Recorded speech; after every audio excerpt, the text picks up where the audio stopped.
Wednesday, Flosstube. Hello crafty friends, my name is Caroline. Welcome to my channel, Daily Crafty Chat. I am from London, Ontario, Canada. I have a few things to share with you today. Not a ton, but you know, every stitch counts. I'll start off with my big gray sock because I have been working on the toe. I did not record a video yesterday. I had a fairly nasty headache on and off throughout the day yesterday, and I'm pretty sure it has to do with the weather that's coming through at the moment. We had a terrible thunderstorm last. I am not normally prone to headaches, but when I do get them, and for those of you who suffer with migraines or cluster migraines or really terrible consistent headaches, I get headaches like once a month and very occasionally when the weather gets bad. And for me, they're quite nasty. But for those of you who suffer with migraines, I know that they're small potatoes. However, I was just not feeling all that good yesterday. And we had a wild thunderstorm in the middle of the night last night, and we are due for some apparently fairly spectacular weather today, this afternoon, and throughout the evening tonight. So whether that comes to pass, we shall see. But fortunately today the headache has gone, so that's good. So I have been working on my big gray sock knitting.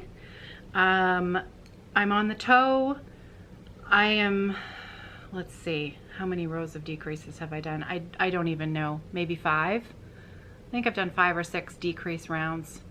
So I'm steadily getting closer to a finish. I'm definitely going to be finished in the next couple of days. I'd like to finish it tonight if possible. That would be the plan, but I know myself by now. I really have to stop saying I'm going to have it done by 10 p.m. tonight. That's never going to happen.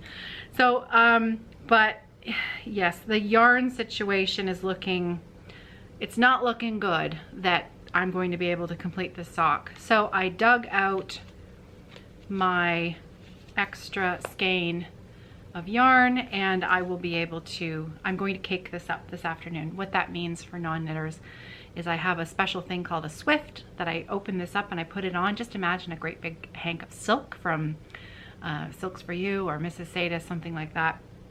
And then I have something called a ball winder that I then wind the yarn on to that, and it turns it into something that we call a cake.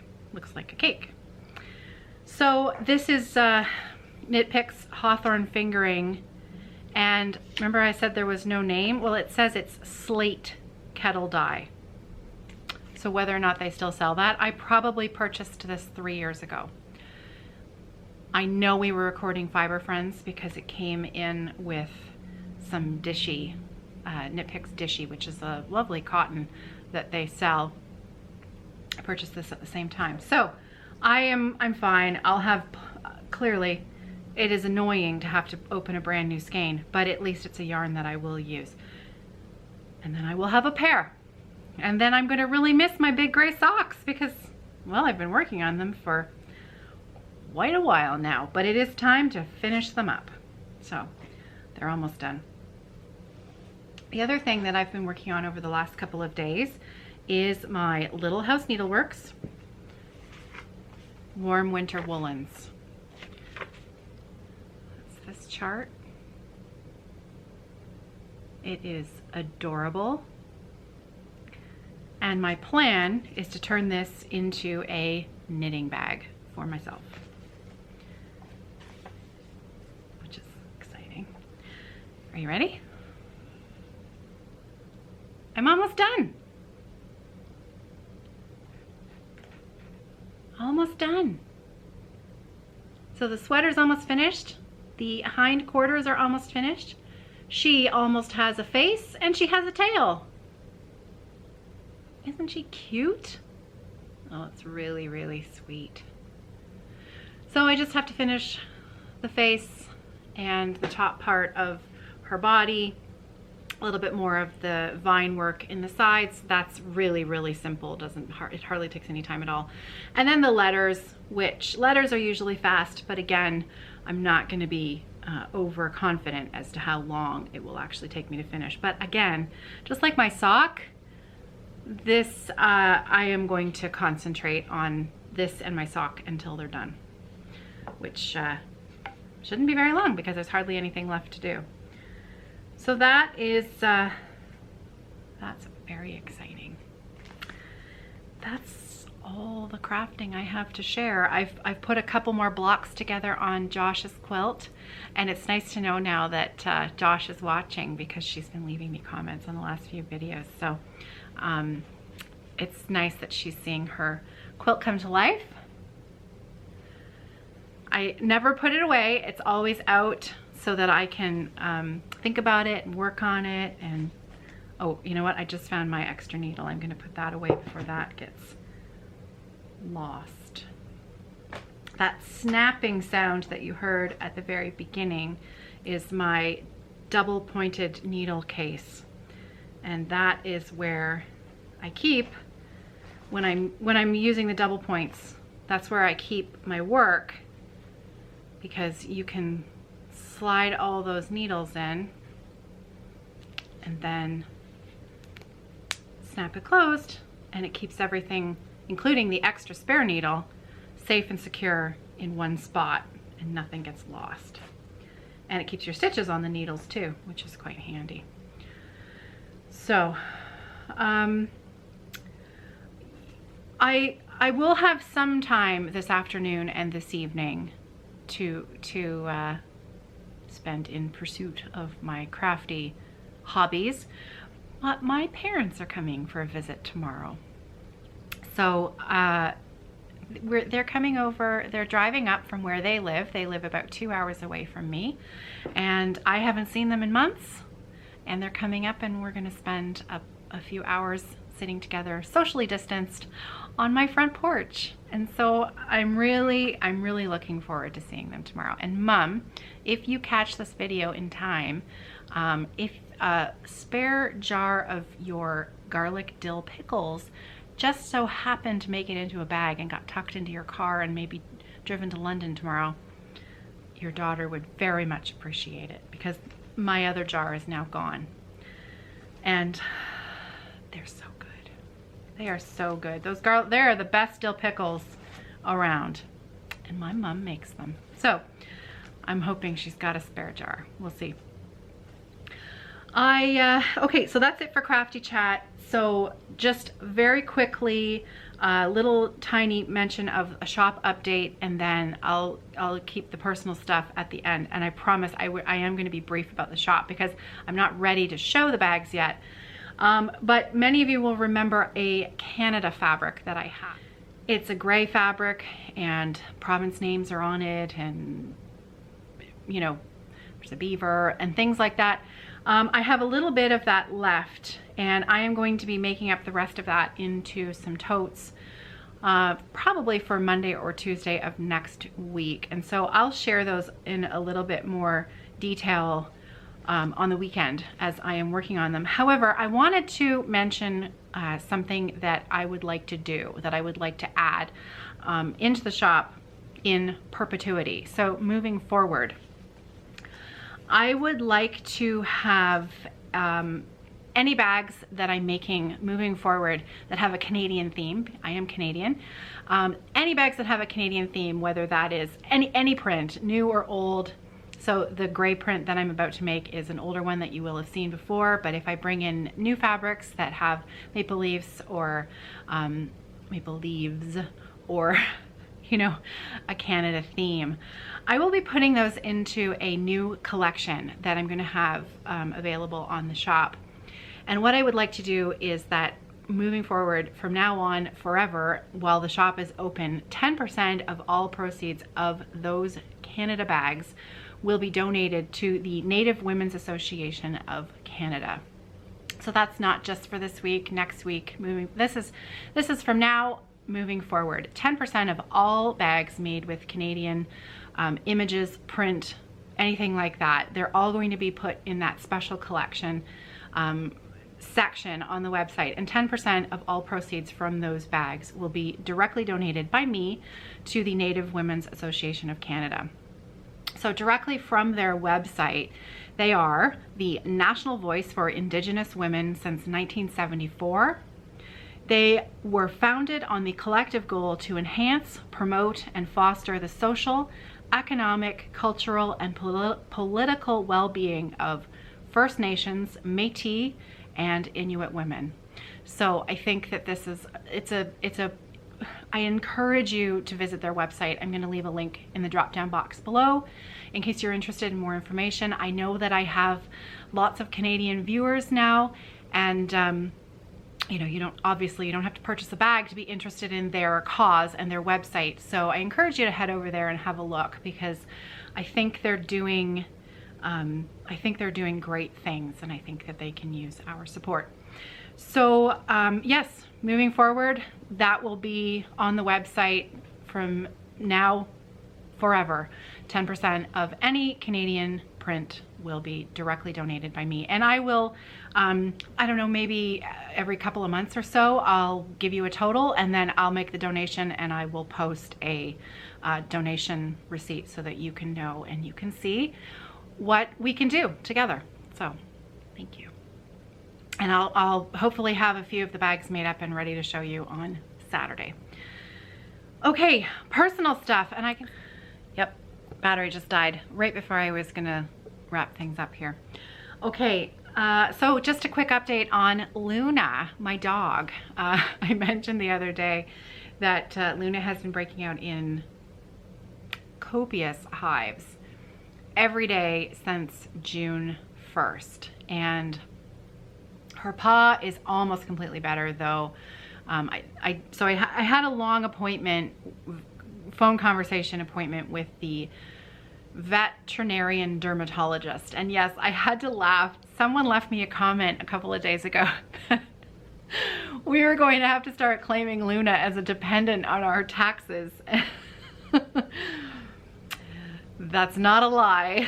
That's not a lie. Yes. Now, fortunately, we have found that this particular, this clinic, it's a clinic in Guelph, and Guelph is a city that's well known for its world-renowned College of Veterinarians, and I feel very fortunate for the particular doctor that we've found. He is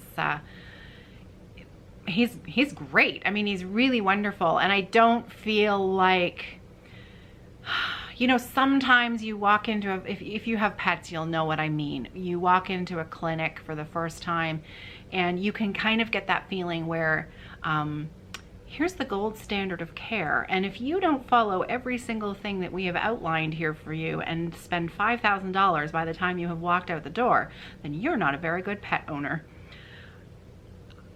Because we love our pets, but we also, you know, we want to be able to put food on the table as well. So I think that there's got to be a little bit of common sense in how you choose to handle things, and, you know, taking advice. And I'm not a veterinarian, and neither is John, but I think that there are times when with your animal you have to make certain decisions. We've all been there.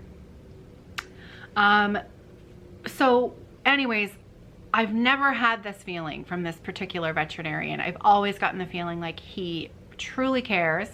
He's really smart. He knows his stuff, and he's always looking out for both the best interest of the dog and us as the payers of the bills.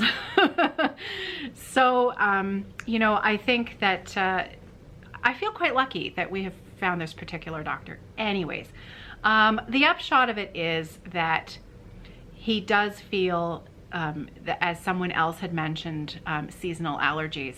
Yes, definitely seasonal allergies, and apparently he also has a dog who is almost identical in symptoms and signs to Luna, which is frankly quite incredible, because I've never experienced anything like this with an animal. It's been quite something. So grass, pollens, insects that, you know, pass away, and then they're in the grass, the carcasses from insects, mosquitoes, pollen, anything that she's breathing in or walking on, or, gets on her skin, and then, later she might lick her leg or something.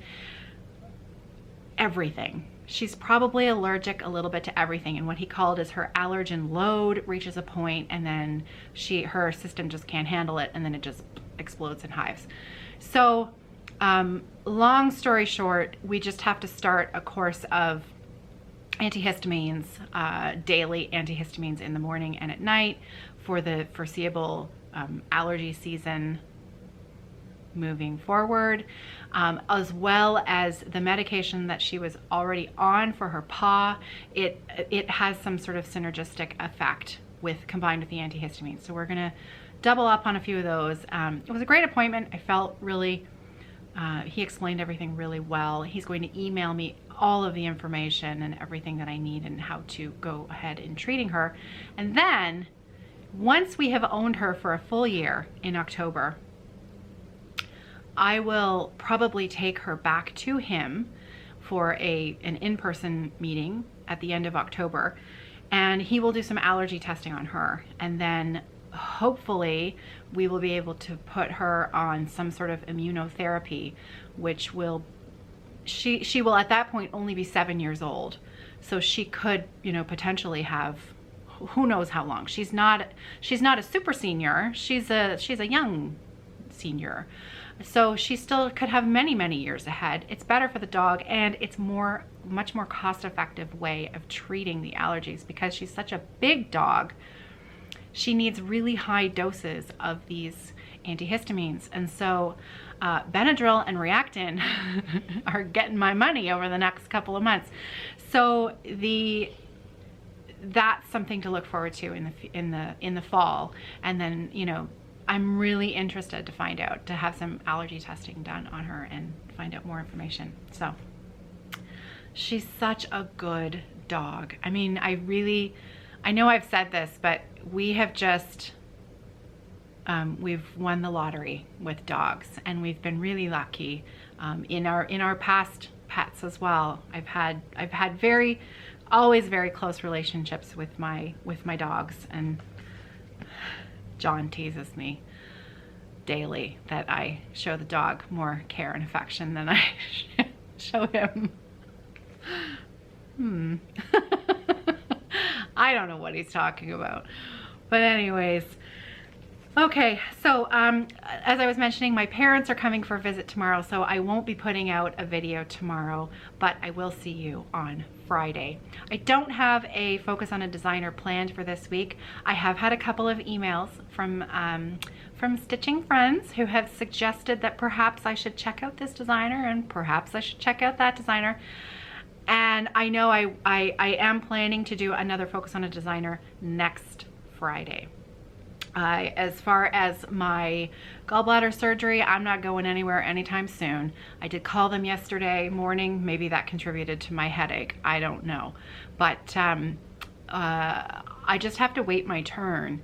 So they might call me next week. They might call me the week after. They have to get the cancer patients through surgeries first. They have to take precedent, and so I just have to wait.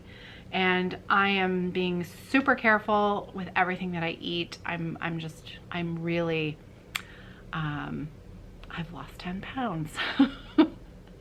Can't be all terrible. So hey, there's a positive to waiting just a little bit longer, because I'm not eating very much and I'm eating like 0.0000 fat. So, but I am feeling a little tired, and the headache yesterday, I am eating enough, don't worry. I'm not starving myself. And I mean, it has taken me quite a while to lose 10 pounds. It's not like it dropped overnight. I wish it would, but it didn't. So, it's just kind of just waiting my turn, and clearly much more important that they help the cancer patients first. So yeah, I'm still gonna be here for a while, not heading to the cottage anytime soon. So I guess you're still stuck with me, podcasting and chatting with you about crafty stuff for the next little while from here in London, Ontario. Okay, well, I better go. Nicholas would like some lunch, and then I am a day behind in sending out my box of orders. I apologize, but like I said yesterday was a little bit of a write-off of a day. So everything is now packaged, and I just have to purchase the postage. As soon as I'm done this video, I get his lunch on, and then I'm gonna do that and get the box out the door. So any order that has been placed since Thursday or Friday of last week is headed out the door this afternoon and should be winging its way to you shortly. And thank you again. Okay, so I hope you're well. Happy stitching, and I'll see you on Friday. Take care, everybody.